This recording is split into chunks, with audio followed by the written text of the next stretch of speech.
Un genou à terre en hommage à l'afro-américain George Floyd et en signe de ralliement au mouvement antiraciste américain Black Lives Matter, la sélection anglaise de football a gardé ses bonnes habitudes dimanche lors de son entrée victorieuse 1-0 face à la Croatie dans l'Euro de football. Une attitude applaudie par le public de Wembley, contrairement aux craintes énoncées avant la rencontre.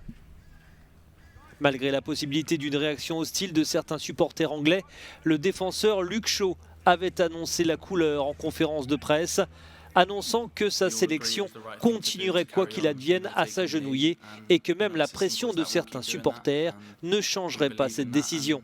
Des propos appuyés par son sélectionneur Gareth Southgate. « Nous sommes plus que jamais déterminés à mettre le genou à terre pendant ce tournoi », avait-il déclaré.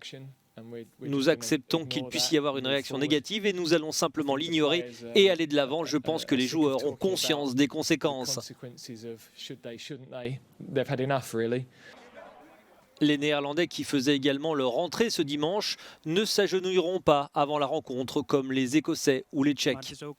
Nous ne l'avons jamais fait auparavant, s'est défendu le nouveau joueur du PSG, Georginio Wijnaldum.